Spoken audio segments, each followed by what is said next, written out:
Activités, organisations et opinions terroristes. Avez-vous déjà été impliqué, soutenu ou encouragé des activités terroristes dans un pays? Il faut mettre ici des mots juste si vous avez fait quelques crimes, ok? Donc vous allez cocher non, non, il ne faut pas accepter.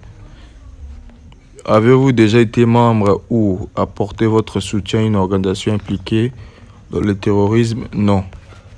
Non. J'ai lu et j'ai compris, voilà.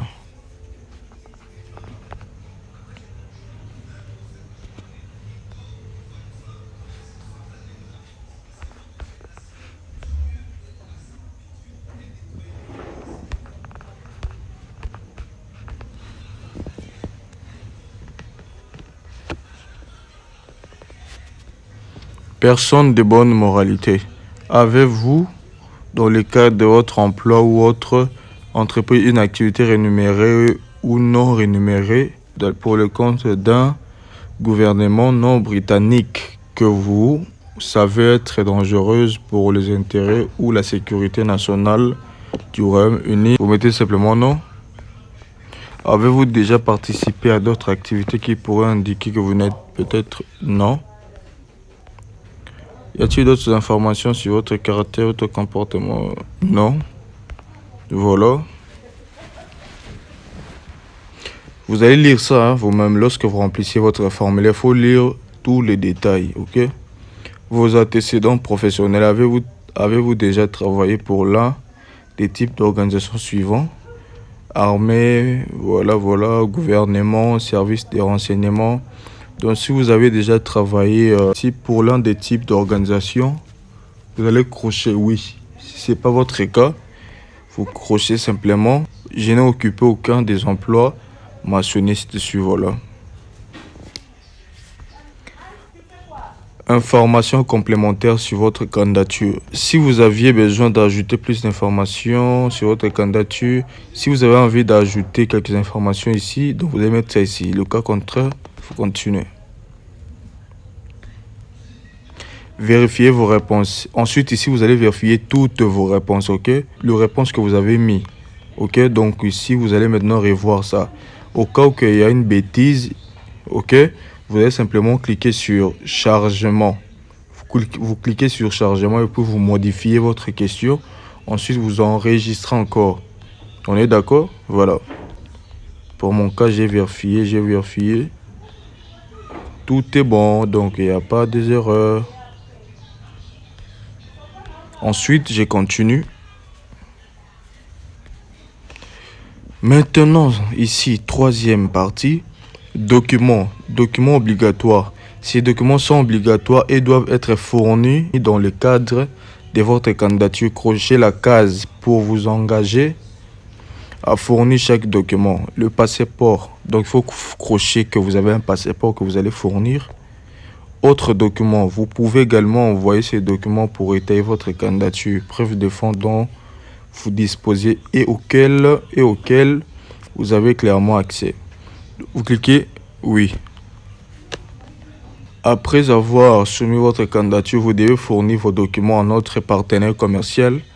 Vous pouvez les fournir, télécharger vous-même des copies de vos documents via les sites web de notre partenaire commercial gratuitement. Apportez vos documents originaux ou copies à votre rendez-vous ou notre partenaire commercial le numérisera pour vous, moyennant des frais.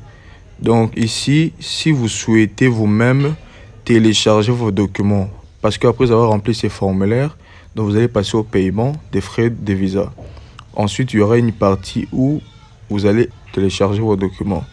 Maintenant, si vous avez peur ou vous ne souhaitez pas vous-même le faire, vous allez simplement prendre vos documents, rassembler vos documents et puis vous allez ramener ça le jour du rendez-vous. Ok? Donc eux-mêmes, leurs agents, ils vont classer pour vous et ensuite insérer ça. On est d'accord? Mais c'est payant, c'est pas gratuit. Si vous choisissez de payer pour le service de numérisation assistée, tous les documents originaux ou copies doivent être au format donc lisez ça. Voilà, ensuite on passe. Conditions de visite. Donc, après avoir lu, vous confirmez que vous avez compris. Quatrième partie, déclaration. En envoyant cette candidature, vous confirmez que, meilleur de vos connaissances et convictions, les éléments suivants sont corrects. Donc, ici, vous demande, lorsque vous avez rempli votre formulaire, vous êtes sûr que vous avez mis des bonnes informations. Voilà. Après avoir lu, vous confirmez maintenant ici. Je suis le demandeur âgé de plus de 18 ans. Vous cliquez.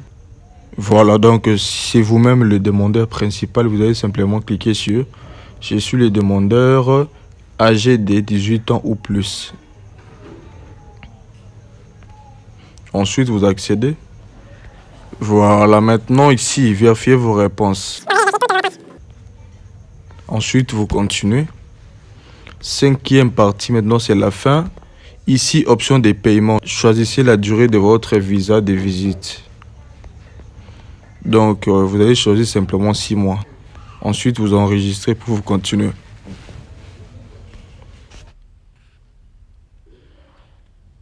Choisissez un service. Ici, on va voir le prix de frais de visa. OK? Donc, service standard, payé ça $80. Donc, ça, c'est pour un frais de votre visa.